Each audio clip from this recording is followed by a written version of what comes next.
Every child born with innocence and purity is an angel gifted to their parents. There's a saying, a child without a mother is like a tree without roots. However, a recent court ruling in Canada has brought many to tears and sighs over the fate of a little girl named Khloe. Khloe's birth captured the attention of many Canadians, but her death caused even deeper sorrow. People wondered, was it the mother's negligence or the failure of Canada's welfare system that led to this tragedy? In March 2024, the Ottawa court convicted the 30-year-old boyfriend of Khloe's mother on 6 charges, including willful neglect leading to Khloe's death. By the end of June, he was sentenced to 14 years in prison without parole. Then, in early July 2024, the media revealed that the girl's mother was also charged with similar allegations and would stand trial in January next year. There's a saying, even a tiger doesn't eat its young. But when humans turn dark, they may not recognize their own kin. This case is very rare.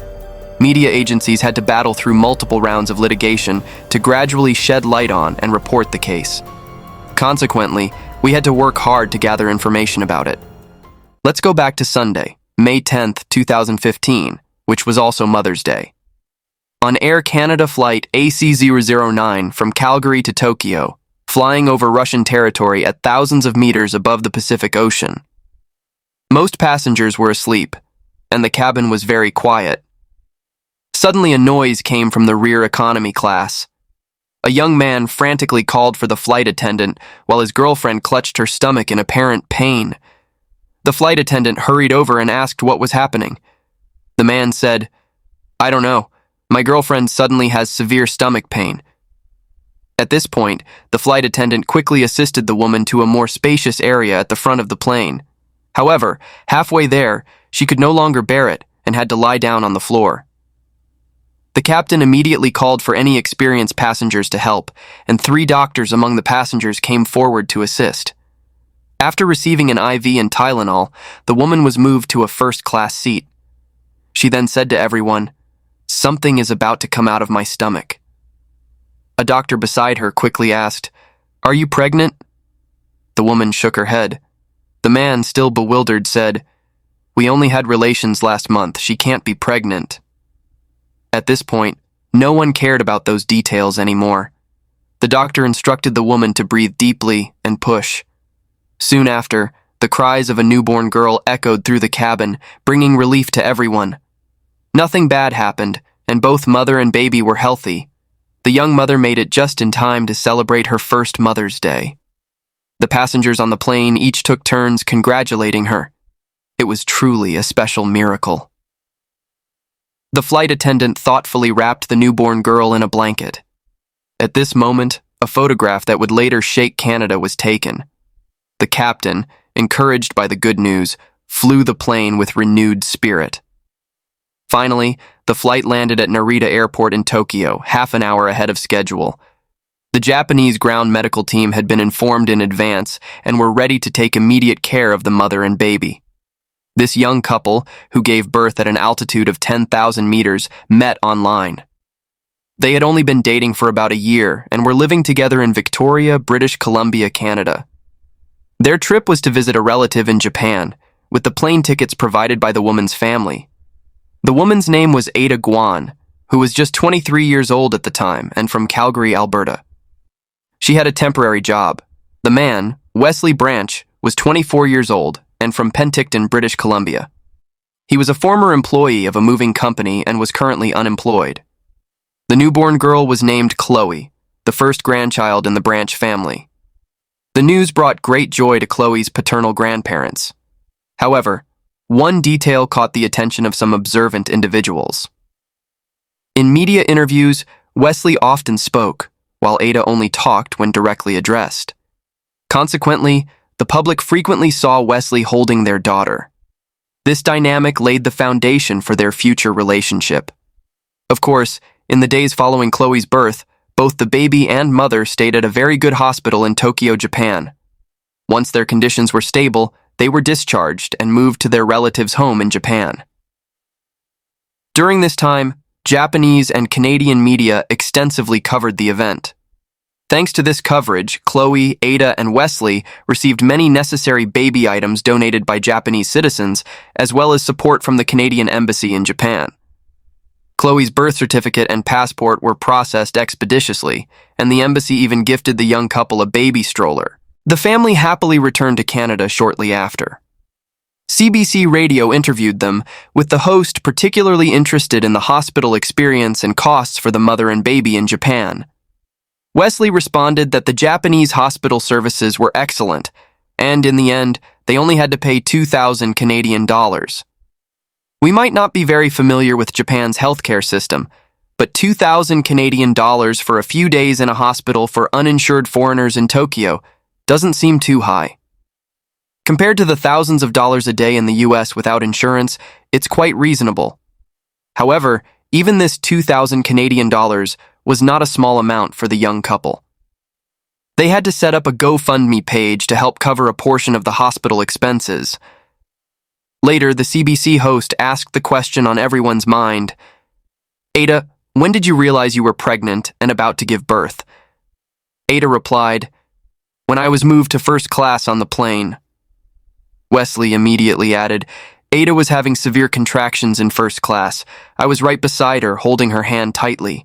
When we checked her body, we saw our daughter's head. It was crazy. That's when I realized I was about to become a father." The host, still in disbelief, asked Ada, "You really had no idea you were pregnant?" Ada responded, "No, I just thought I was gaining weight, which happens to me often. On the plane, I was terrified because of the intense stomach pain and thought I was dying."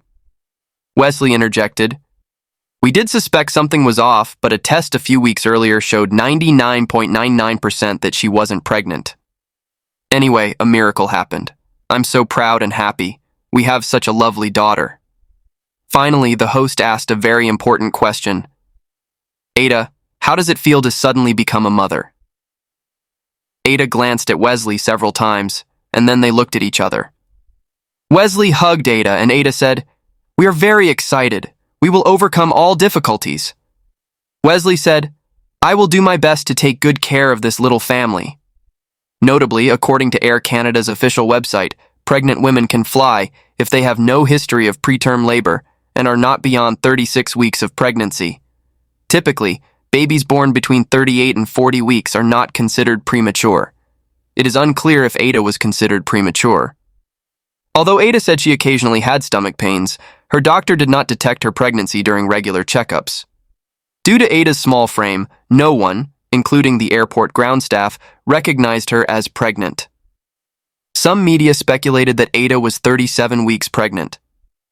Regardless, the airline wanted to send their congratulations to her and her family.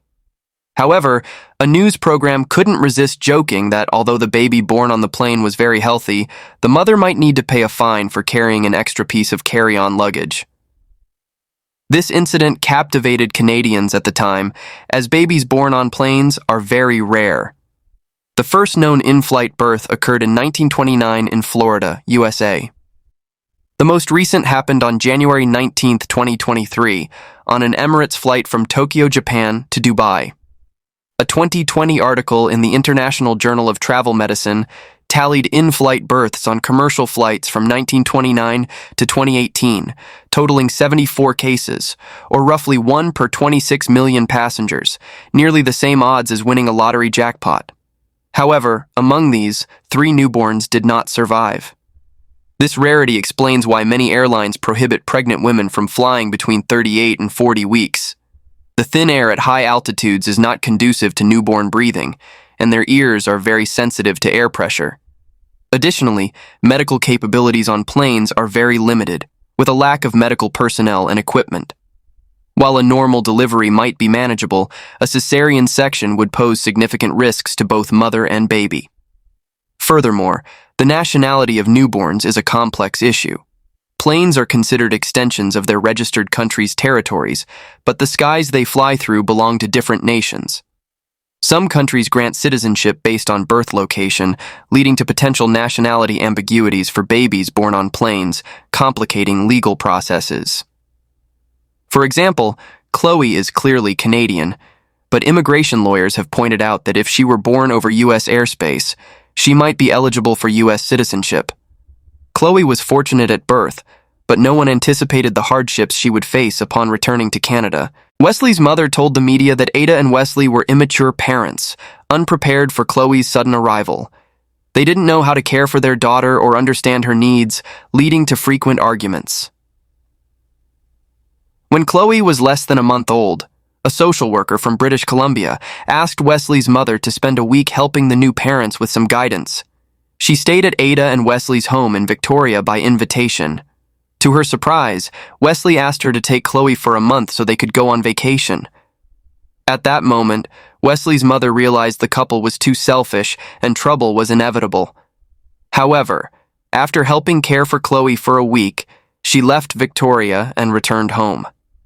Indeed, in August 2015, 3 months after Khloe was born, due to Ada and Wesley's escalating arguments that risked violence, British Columbia's welfare agency removed Khloe from their care and placed her in temporary foster care. By the end of 2015, Ada and Wesley had broken up. Ada then returned to Calgary, where she had grown up. Consequently, British Columbia's welfare agency transferred Khloe to Alberta's welfare agency. By early 2016, Alberta's welfare agency officially took over Khloe's guardianship. However, Khloe's tragic fate continued. Ada's father, Sam Guan, and her stepmother, Lily Wang, had been married since the late 1990s and lived in Calgary. Lily had 3 sons from a previous marriage, making them Ada's half-brothers. One of them, Bass Wang, became the family spokesperson in Khloe's case. Bass stated that Alberta's welfare agency placed Khloe with Sam and Lily. When she first arrived, Khloe was very shy and easily frightened, showing signs of insecurity. It took some time before she began to trust their love and gradually opened up. Khloe started to interact with those around her, living a happy and joyful life like any other child. During Sam and Lily's care for Khloe, Alberta's welfare agency arranged weekly visits with her biological parents for what was supposed to be family time. However, social workers noticed that Ada and Wesley often found excuses to cancel these scheduled visits. Even when they did attend, their attention was clearly not on their daughter. They appeared distracted and reluctant. It was evident that their presence was merely obligatory. As Alberta's social workers gradually concluded that Ada and Wesley were unfit to be parents, they began to ask Sam and Lily if they would consider adopting Khloe as family. Sam and Lily then held a family meeting. They expressed their willingness to adopt Khloe, with Ada's half-brothers offering strong support and promising to help whenever necessary. According to rumors, Sam and Lily even submitted the necessary paperwork for adoption. Alberta's welfare agency also interviewed them regarding the matter. However, to everyone's surprise, Alberta's welfare agency ultimately decided to return Khloe to Ada. Sam and Lily were deeply disappointed by this decision. Social workers explained that the government always prioritizes reuniting children with their biological parents. As a result, Khloe, then 3.5 years old, was returned to her mother, Ada, at the end of 2018. In February of the following year, Ada moved to Ottawa with Khloe to live with her new boyfriend, Justin, whom she had met online. This time, Justin assumed the role of a father figure in Khloe's life. From that point on, Ada ceased all contact with her biological father, Sam, and stepmother, Lily. Consequently, they had no further news about Khloe. Then, on the afternoon of May 15, 2020, after pandemic restrictions were lifted, Khloe returned to her mother, Ada. About 1.5 years later, just 5 days after her 5th birthday, Khloe was found dead, wrapped in a filthy blanket in her bedroom at their home in Ottawa. It was only then that Justin reluctantly called for emergency services. The forensic report revealed that Khloe's bladder had ruptured a week before her death, but no one took her to receive medical treatment. As urea gradually accumulated in her bloodstream, Khloe suffered from acute renal failure, which eventually progressed to end-stage renal disease, leading to her death. Medical experts stated that end-stage renal failure causes extreme pain, vomiting, inability to walk, loss of bladder and bowel control, and ultimately seizures and coma. The judge stated that Justin knew that taking Khloe to the hospital would prompt questions about her old injuries. Justin admitted during police interrogation that he had voiced these concerns to his girlfriend, Ada. Ada testified in court that she had suggested not taking Khloe to the hospital to avoid angering Justin. Rumors suggested that Justin was a controlling person with deep-seated insecurities. Due to pandemic isolation policies, he had developed a severe drinking problem, which exacerbated his violent temper. Ada told the judge that she could no longer endure Justin's abusive behavior towards her daughter, but whenever she tried to break up with him, he threatened to kill both her and Khloe. As for what caused Khloe's bladder rupture, the forensic report could not provide a clear explanation. In the 7 days following Khloe's bladder rupture, Justin and Ada's only actions were searching the internet for ways to save Khloe. They looked up topics like how to feed a child after vomiting, why constipation makes walking difficult, why 5 days of rest still did not improve mobility, whether low blood sugar causes dizziness, why fainting occurs, and what to eat after fainting. From these searches, we can imagine the tragic final days Khloe endured. Despite Justin's numerous excuses to mitigate his culpability, he claimed that on the morning of Khloe's death, she appeared healthy and cheerful, even calling him Dad. He said he helped her change her diaper and had breakfast together. However, the forensic report indicated that Khloe was in a critical condition, likely comatose at that time. These false statements, which did not align with the facts, only made him appear more untrustworthy. In June 2021, a year after Khloe's death, Justin was officially arrested by Canadian police. Due to the pandemic, the case didn't conclude until June 2024, 3 years later. Justin was sentenced to 14 years in prison. Initially, the prosecutor hoped for a 16-year sentence, while the defense lawyer argued that this was Justin's first offense. The lawyer also claimed that Justin had mental health issues and had suffered a troubled childhood with an abusive stepfather. Therefore, the court should give Justin a chance at rehabilitation, believing that a 16-year sentence was too harsh and suggesting 10 to 12 years as more reasonable. Ultimately, the judge settled on a middle ground of 14 years. Looking back at the entire case, a severe oversight was discovered. Khloe was never placed on the radar of Ottawa's welfare agency. No legal department from any province had informed them about Khloe's situation. Sadly, it was only after the tragedy that Ottawa's welfare agency began to investigate. By then, it was too late. Currently, it is unclear whether Alberta's welfare agency continued to monitor Khloe's situation after handing her over to Ada. Did they know that Khloe was moved to Ottawa? If they did, it's evident that Alberta's welfare agency did not transfer Khloe's file to the relevant authorities in Ottawa. Did they close Khloe's case and stop following up? The most critical question is why Alberta's welfare agency returned Khloe to Ada and how Ada convinced social workers to grant her custody. Many questions remain unanswered and may never be answered because Alberta's welfare agency has stated that Alberta's privacy laws prevent them from discussing any specific cases. It's evident that there are flaws in the Canadian government's operational mechanisms. If these gaps are not addressed, similar tragedies are likely to occur in the future. As for Khloe's biological father, Wesley, it was his and the paternal grandparents' demand for answers that allowed the Ottawa court to let the media cover the case. Wesley told the media that after his breakup with Ada, he had no idea where Khloe was. He was devastated when he received the call from Ottawa police informing him of his daughter's death. He blamed himself for not trying harder to remain in Khloe's life and felt betrayed by the government system that failed to change the outcome or fate of his daughter. He said, "I am living in a nightmare every day." Dear viewers, this is a human tragedy. While I may not be able to detail the entire process of the case, I feel deep sadness and regret for these victims. I only hope that parents around the world can give their children the love and care they deserve, and that there will never be another Khloe.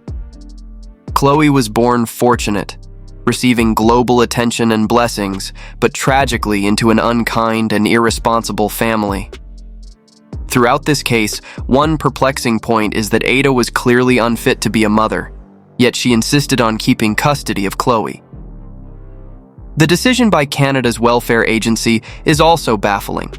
They overlooked the loving paternal grandparents and handed Khloe back to Ada. What's more infuriating is that they didn't check on Khloe for a year and a half afterward. They should have at least informed the relevant welfare agency in Ottawa, right? Currently, only Justin has been sentenced to prison, but we believe that Ada, who has also been prosecuted, will soon receive her due punishment. Stay tuned, as the outcome of Ada's trial will be announced in January 2025. Crime documentary files will keep you updated on the case's progress. Today's story teaches us a lesson. To be a mother requires strength. As women, besides protecting ourselves, we must ensure our children grow up in a safe environment, free from anxiety and with timely care. That concludes today's story. If you enjoyed my channel, don't forget to like, subscribe, and leave a comment. Thank you again, and see you next time.